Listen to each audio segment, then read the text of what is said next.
Remnants of a Forgotten Past by Alben 55, Chapter 8, Bull and Tanuki. Naruto glared after days. You never liked me the moment I showed up, just because you thought I was dressed like one of the circus freaks. And Flideus said nothing, but she was fiddling with more arrows in her quiver. Naruto wanted to scream at her more, and at the least to try to reason while that this wasn't the time to fight with the surrounding area under an onslaught by Grimm. But Flideus was hardly a reasonable woman, and at that moment, Naruto wanted to do nothing more than follow Archie and make sure Arslan was okay.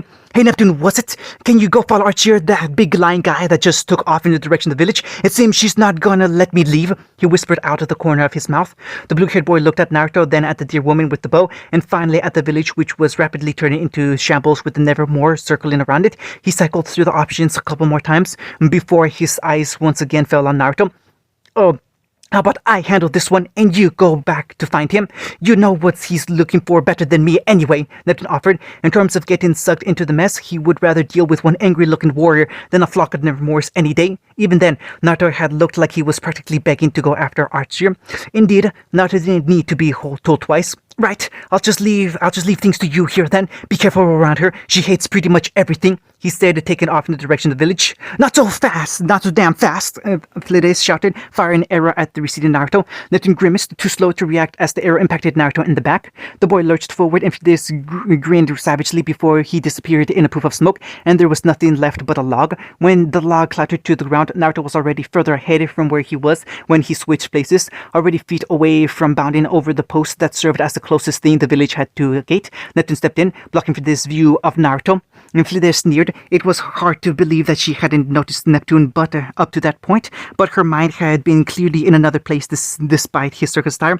Ugh, another clover. Neptune pulled out his weapon and shifted it into gun form, pressing the butt of his against his shoulder, and fired a burst of electricity as his first strike back against the older woman. Flideus didn't say anything, but her face was pressed into a deep scowl. She pulled apart her bow, shifting it into a dual pistols that she had used to take down one too many Grimm. This one was loaded with one of her earth-based arrows. She launched it, and when she did, it almost knocked the weapon clean out of Neptune's hands. He yelped and jolted it at the last minute, avoided having any part of himself be hit with the arrow. Neptune looked at this weapon and then at his own. He had seen her weapon shift from a bow into twin pistols, but nothing else. She could fire dust bullets or dust arrows, depending on what she found most useless. He faked moving his weapon as if he was going to fire again, causing Flideus to respond by firing off another arrow. This one of fire. When he was positive the projectile missed him, Neptune moved in. He broke out into a sprint, covering as much ground as he could while Flideus was dealing with the recoil between attacks. He hit an automatic mechanism on his weapon, shifting into Gundao form as he charged. Flideus realized that what he was doing, but by that point he was already too close for comfort. He charged the Gundao with electricity, prepared to stun Flideus into submission. Flideus held out her composite bow, but as soon as Neptune swung down, she pulled it apart into twin pistols and pivoted it to the side. Neptune's hearty swing ended with nothing but air as he stumbled, and Flideus' right legs lashed out and kicked him square in the stomach, knocking the wind out of him. Neptune collapsed and lay prone on the ground, his weapon clattering from his grasp. Flideus twirled her pistol, charged with fire dust. Neptune flinched when he saw the muzzle pointed directly at him. Then the dear woman was above, glaring hatefully at the former circus brat. He had been taken out so easily. Neptune thought to himself, how pathetic, but he took some solace in the fact that he had delayed the crazy woman enough for Naruto to carry out his task. He had expected Flideus to fire a few seconds ago by now, but as he looked up, he noticed that something was staying her hand. Meanwhile, Naruto arrived back in the center of Katalyuk just as another Nevermore swooped and obliterated another house and another family. The second Nevermore was peeking its beak into a window. The glass hardly deterred it as it scouted for human insides.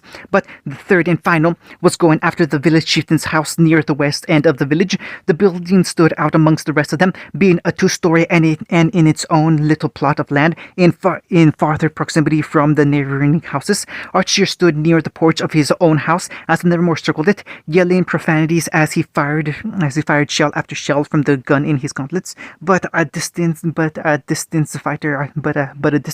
a fighter Archer was not. Despite the range capability of his weapon, Arslan was nowhere to be seen, and as Naruto rounded the corner of the dirt path that led to the house, he feared the worst.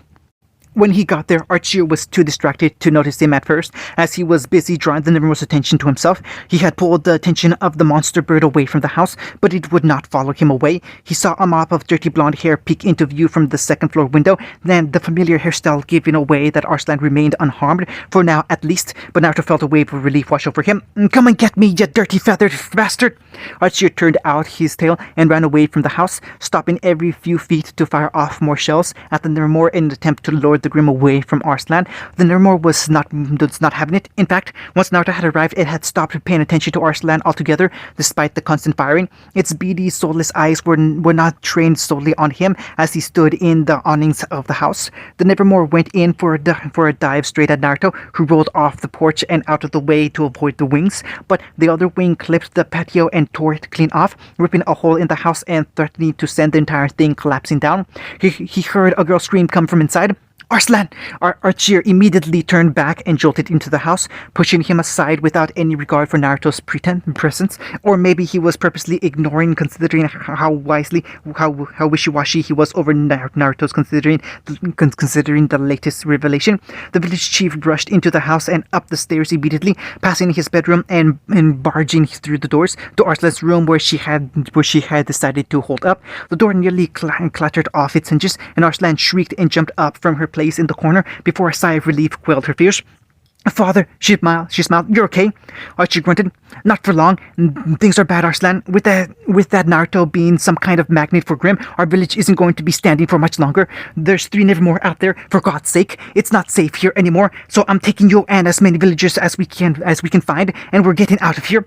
Arslan yielded as her father hoisted her up onto his shoulders, but she settled down long before looking down at him with confusion. "Naruto, what are you talking about?" she asked. Archie sighed and stared out the window to see Naruto standing near the porch with his attention focused on the Nevermore. He had of course noticed that Naruto followed him back. "We've had an influx of Grim invasion since the boy has arrived. It goes against every bone in my body to leave a child out there in the wild to fend for himself, but I can't help but think that bringing him into our custody was a mistake. Out on the battlefield, I saw Beowulf go out of his way to completely ignore me and go for him. He attracts Grim like a beacon, Arslan." Arslan gave her father a hurt look. "I like Naruto, father," was all she had to say. "He's really nice." She would even say that in his short time there, they were beginning to become friends. Archie hushed him. "I know. I'm not trying to say that Naruto is some horrible boogeyman. He seems to be an even bigger victim of this, considering. But I need you to stay away from him. He's not safe." Naruto rubbed his shoulder where Archie had brushed up against it in his haste to get into the house and up the stairs. Naruto put his hands into his favorite seal. Like the previous time he had fought on Nevermore, he found that the wings were an easy target to go after. A stack of clones appeared on each of them, about 6 rows in total of one clone standing on another's shoulders as it began to flap its wings harder from the increased weight.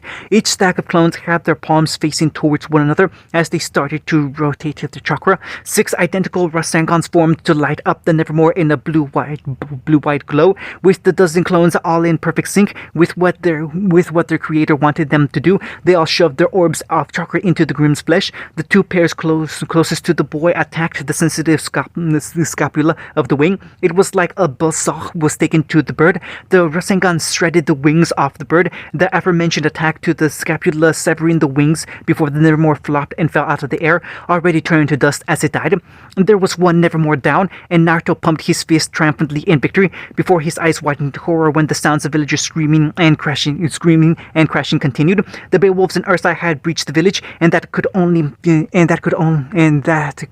that the warriors were down to dangerously thin numbers and would probably soon die off. Very few structures were now still standing in the village, and those that hadn't been crushed in the rubber were forced out into the streets as they noticed their houses gave away. But in doing so, they had been sitting ducks for the ground-bound Grim that had infested Catalyuk. He saw one woman, a young mother by the looks of it, get gored by claws trying to protect her young children. The deep slashes marks spurted blood like a fountain as her face twisted in pain. Her eyes alighted with horror for a split second before all life faded from them. Easy pickings for the Grim, but that was all they ever were as the more common Grim began tearing into more and more villagers, dwindling their numbers by the second. Naruto stood there stunned and displayed in the display of violence slowly overwhelming him. These people couldn't fight back, not even in the slightest. His heart nearly thumped out of his chest as the world seemed to go mute around him. The only thing he could hear clearly was his heavy breathing in his ears.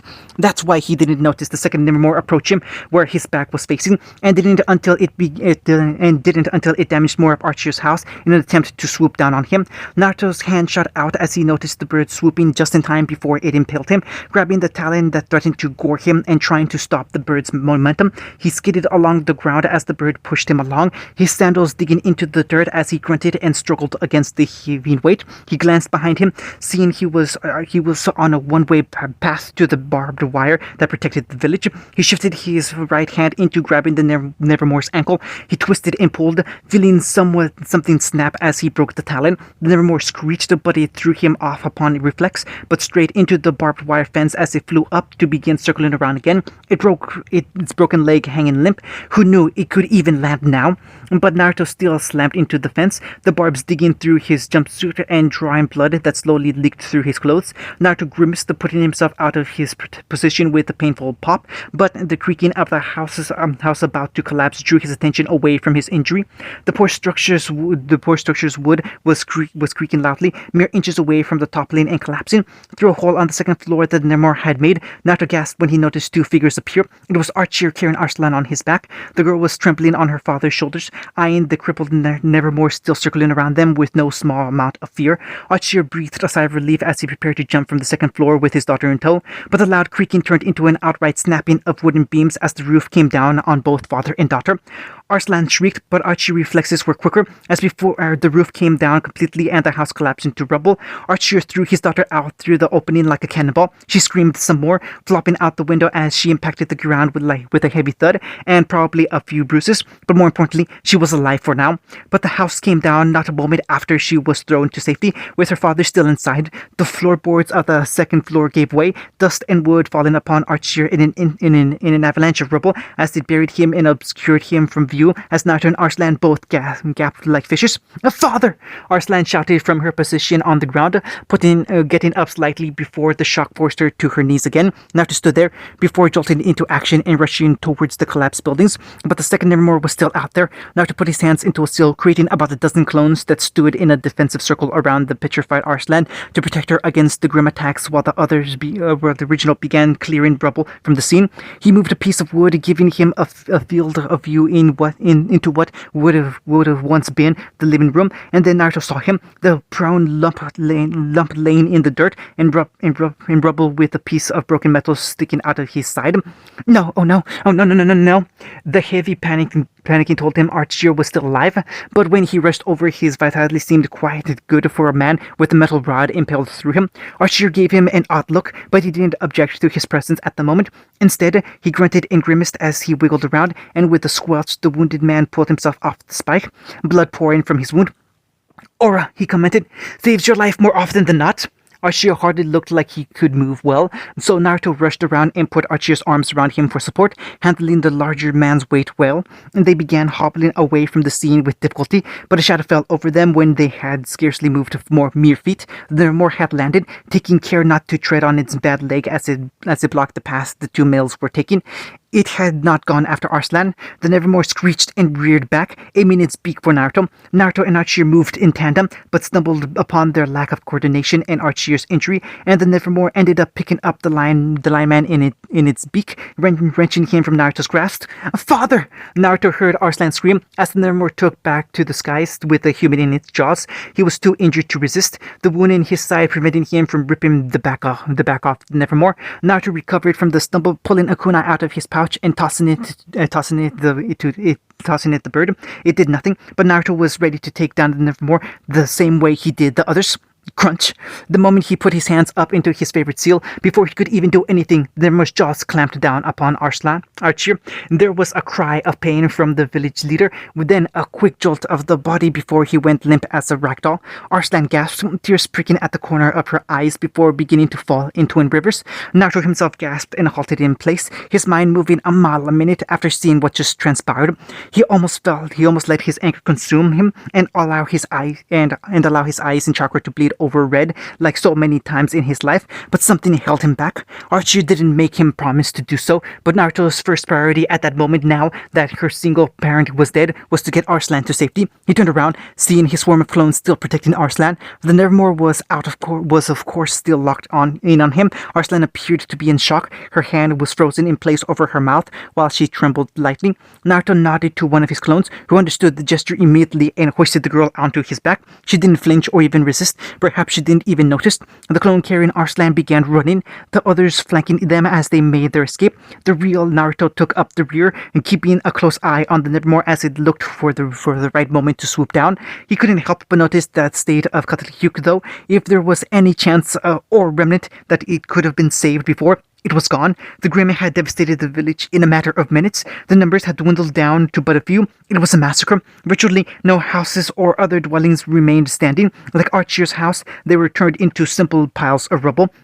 As the number of humans dwindled, so too did the numbers of Grimm as they stalked off elsewhere. Now that the negative emotions dwindled and there were few humans to kill, even with Naruto serving as a kind of target for Grimm, he couldn't compare it to an entire village of people, but it was too little too late. Katsuhiko was a ghost town now, only the sound of a few warriors fighting outside the village. No one was in the streets, either killed by the Grimm or abandoning the village altogether to likely be killed by Grimm. Later, the slow sniffling coming from Arslan kept Naruto vigilant, and he could tell she was taking in all the sights of her own now derelict home. Perhaps she had been looking out the window to see the process happening as well. Bodies were strewn every which way for all ages and sizes. Most were gored by Beowulf's and Ursa claws, and Naruto's mind wandered to a place where he was imagining them getting killed in more gruesome ways that didn't leave a body. He entered the destroyed remains of what was once the village square and hung right along with his clones. The Grimm had prowled through and any material protections set up around the village. That wasn't to say that all the Grimm were gone, as Naruto's clones cut down strangling Beowulfs and Ursa as they attempted to attack them. The sounds of battle were lessening, but there seemed to be a few surviving warriors also out of the village, still fighting the straggling Grimm. Arslan seemed to break out of her shock just slightly as the clearly the village gates, for she fidgeted on the clone's back in order to take one last look at the destroyed village. "Hey, it's Valdez!" "Oh no!" One of the clones commented. Naruto was laying on the ground prone. Neptune was laying on the ground prone, but from the way he twitched, he was still conscious. The dear woman was staring ahead, though, not down at Neptune. She wasn't even looking to see if he was approaching. Rather, after her complete fight with Neptune, that she was apparently victorious in, she noticed the state of her home was in. It took all the wind out of her sails. She scarcely even noticed the group of Naruto's approach. The invasion of Grimm outside the village had ground almost entirely to a halt. The few that still lived were now nursing their wounds while trying to be upset as they could. Neptune roused from his state, coughing and pulling himself to his feet. He rubbed his sore, dehydrated throat as he cracked an eye open to look at the other boy. The downtrodden look on both Naruto and Arslan gave it away. "Did you?" Naruto asked. Naruto shook his head, and Neptune inhaled sharply. "I didn't think so. The big guy isn't with you and this village." He looked forlonged at the one standing down. At the one standing town. "She was about to kill me, but then she finally noticed what was happening to that place. I think the shock is setting in now that the battle's over. She hasn't moved since." "So, what do we do now?" Neptune continued. Katsuhiko was gone, the Clover Troop was gone, and the few survivors or non-deserters remained had no idea what to do with themselves. Arslan rustled, seeming to snap out of her shock slightly. "Naruto, can you put me down, please?" she asked, her voice muffled slightly because she spoke into the fabric of the clone's jumpsuit. The clone jolted when he felt her speak, but complied anyway as he slid the girl off back before disappearing into a smoke. "Arslan, are you okay?" the real Naruto asked. How could she be? Arslan didn't answer him, opting to turn around to stare longingly at the ruins of what was once her home again. She lifted a hand and began to fiddle with her mane of blonde hair. She felt numb, and for some reason she couldn't understand why. Her home was destroyed, her father was dead, and so were all the rest of the people she held dear. She couldn't cry anymore. It was so heavy that crying couldn't even express how she felt. She just didn't feel like doing anything anymore. What was the point? Naruto once again asked her if she was okay, and she thought back to her father's words and what he said about Naruto. He had a look of concern that seemed genuine, but the damage had been done regardless of intentions. That day, Arslan became just a little more wary of him. Gara stared stoically at the teen before him, as did Blake, who sat nervously on her perch on the crate. Glancing at him, there was very clearly a lot of raw strength behind the older boy, but it was uncontained and raw. He seemed brash and headstrong, a powerful opponent with deadly potential that probably needed a fair bit of maturity. Gara pursed his lips. He heard footsteps coming to their position behind the tent, and apparently so did Adam. The footsteps belonged to the White Fang grunts, who were rapidly encroaching on their location. Garo swiveled his eyes to the side slightly to see them approach. All of them began pointing their guns at him when they realized he was not wearing a mask and was not in uniform. Freeze! Who are you and why are you here? If you're not a new recruit, why aren't you getting fitted alongside the others? Why are you confronting Lieutenant Torres in such a way? One of them asked in a string of questions. Silence, Adam cried, his teenage voice somehow carrying a more commanding cadence than it would seem. Return to your post immediately and continue fitting the new recruits. We have a rat in our midst, but I will take care of this one. The group of White Fang soldiers looked at each other uncomfortably, but they didn't dare disobey a direct order from their superior. They had all likely seen what happened to those who were considered rats or traitors to the faunus race. Still, without any individuality, the White Fang grunt saluted and disappeared back into the tent. Gar merely stood there and waited, but Adam got into his stance and put his hand to the hilt of Wilt, his chokuto. His other hand went on the sheath blush. Slowly, he removed his right hand from Wilt and fired blush, sending the blade forward out of its sheath like a bullet with a crack. His opponent moved, which Blake had seen numerous times. It was effective at catching opponents off guard and creating openings. On top of her crate, Blake flinched and stared as the sounds of rushing sand assaulted her ears. Gar's shield rose up to protect him, the hand of Wilt putting a sizable crater in it, but failing to even get close to breaking through. Adam flinched too, but didn't break his stride as he flashed forward and grabbed his blade, following the initial attack with a strike that would have lopped a weapon arm off, and then a sizable slash to finish before sheathing the blade. It would have worked too if the sand didn't rise up to protect Gar once again and nullify the attacks. Iajutsu, huh? He seems relatively focused on that sword technique, but the technology of this place allows him to fire his blade from his sheath, adding to the effectiveness of quick draw. Adam's mouth was a thin line, which was the only way Gar could tell what he was thinking underneath that White Fang mask. He seemed bothered by the sand and the way it moved, and how it had appeared to protect Gar automatically without any sort of telegraph or prelude. What was that? Blake cried, just as confused and awe-inspired by the display. A weird semblance, perhaps? Be quiet, Blake. Just sit over there and don't draw his attention, Adam snapped, separating Wilt from Blush, but this time not firing the sword from its sheath. He pivoted forward, putting all his weight into his right hip as he swung Wilt in a wide sweep. All it did was displace a few more kernels of sand, failing to pierce through Gara's barrier. When the sweep was over, he twirled Blush and fired 2 quick rounds before swinging it on his palm and sheathing his blade. A few small holes were made in the barrier, but once again, they failed to pierce all the way through. Adam became a red and black blur as he didn't miss a beat and immediately drew Wilt again after sheathing it. He was quick, darting back and forth with a combination of Iajutsu and shots from Blush. Gara watched him intently between the splashes of sand that popped up to block everything that Adam threw at him. Gara also noted that while he seemed fairly hot-headed at first glance, he kept himself under control and stoic while battling. When he gave a grunt of frustration after failing to bypass the sand again, that mask slipped and exposed the mental weakness that he may have had. There was a foul mood in the air, like Adam was radiating anger and hostility from his aura. Blake could apparently feel it too. She looked equally parts worried about Adam failing to do any damage and the teenage state of mind itself. Adam fired another sweep of bullets from Blush, again to no avail. He wasn't using any ice to try and weaken Gara's sand barrier either, like Crow did. Whatever the case, Gara was aware, and it seemed that Adam was becoming aware that he wasn't fast or strong enough to break Gara's barrier. Gara hadn't even attacked yet. In fact, he seemed fully content to just stand there and let Adam tire himself out. He didn't exactly seem the type to have low stamina, but unless Adam had more tricks up his sleeve, there was no way he was winning this battle. This is completely pointless, Gara said bluntly. I came here to see what your organization was about, and wasn't impressed. I was merely leaving. Violence is unnecessary. And let you reveal our location to the humans? Not likely. Any recruit that comes to our initiations gives their lives for the cause. They are not allowed to leave, so they may may compromise us? Adam snarled. Gar sighed, but he raised his hand. Adam tilted his head down, narrowing his eyes beneath his mask. Yet he grunted when something small and hard impacted his temple. His vision swam for a moment, and he shook his head to reinvigorate himself and look at the object as he rolled onto the grass. It was the cork that was on Gar's gourd, proved by the fact that a steady stream of sand was now flowing out of the open hole like he had a mind of its own. And things continued to get weirder, Blake commented, but she shut her mouth when Adam leveled a fierce gaze at her. He wouldn't remain focused on the girl for very long, though, as the hot-headed teen broke out into a sprint towards Gara. Even with the tendrils of sand twisting around the desert boy's body, his hand went for Wilt once again, but as soon as he did so, the bottom of his boot met sand instead of grass. For a brief moment, the white-fanged lieutenant stumbled, body falling forward. Wilt shot out of blush again, but hit the dirt uselessly beside him. Twin streams of sand began snaking their way around Adam's ankles, preventing his fall, but also knocking him in place. Thicker twin streams wrapped around his torso like a jacket, covering Adam's body as he was entombed in sand.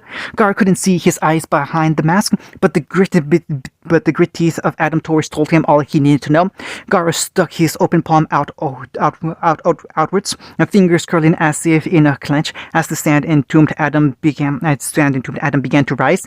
Blake was off her crate, standing still as a statue and looking at the sky with her mouth agape. Gar paused. As far as his old self was concerned, this was the part where he would squeeze his fist and splatter his opponent everywhere. But he wasn't his old self anymore. He wasn't on a mission and was acting independently. This was apparently a terrorist organization, but he was not swayed or had any interest in this world's politics, even if he did have a disdain for the White Fang's apparent new motives.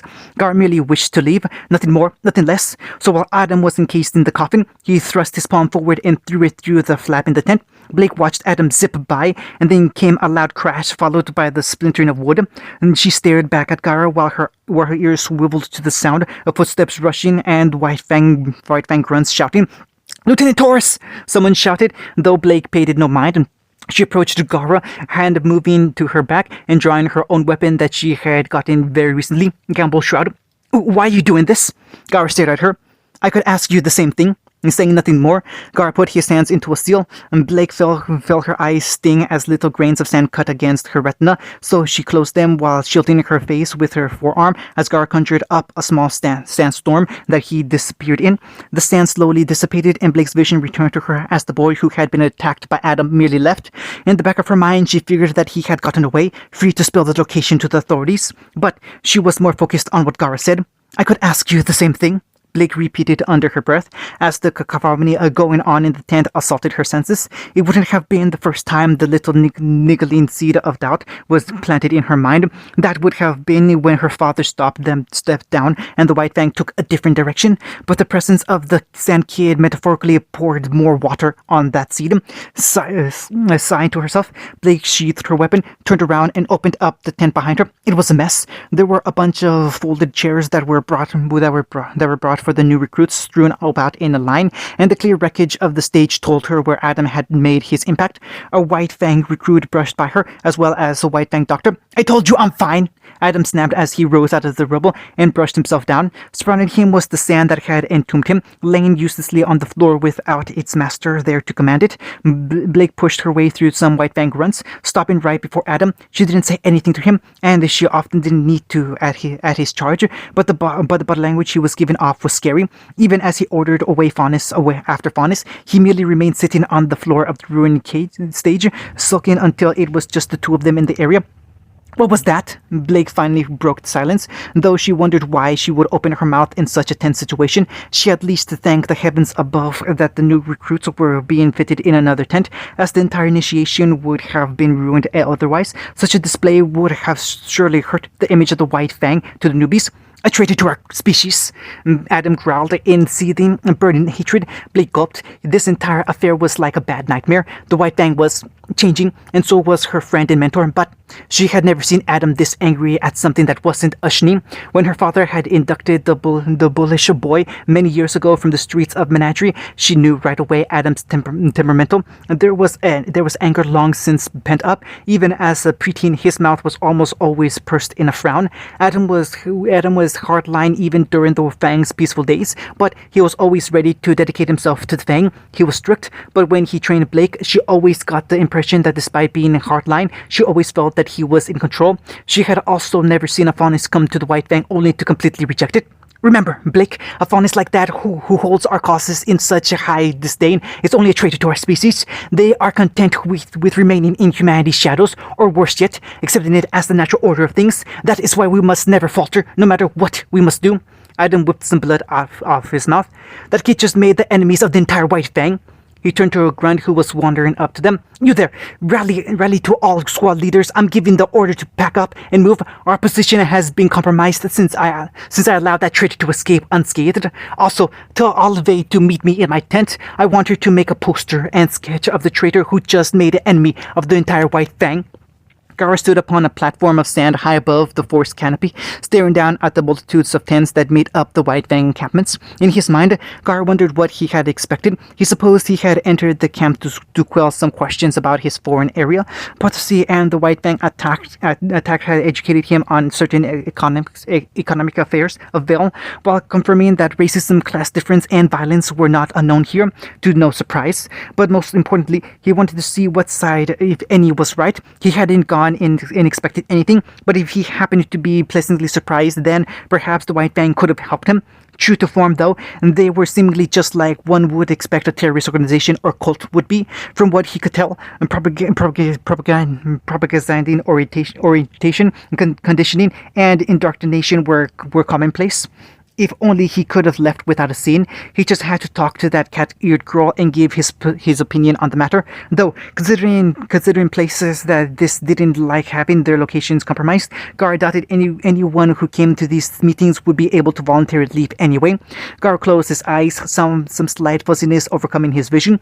While Gar was an insomniac, by this point he had gotten more or less used to the drawbacks and barely even noticed any sleep deprivation. But when he began to descend even slightly, even the nocturnal film between sleep and wakefulness was when the Shikaku preferred to speak with him. The fuzziness was a sort of sign that he was feeling right at the moment. More importantly, it was the first time Shikaku may try contacting him since he arrived in this new world. Gar had tried the other way around not long into his incursion on Remnant, but silence was all he was met with. Gar lowered himself to the ground on his sand, but when he finally touched down upon the ground, he heard the familiar, obnoxious voice of the Tanuki.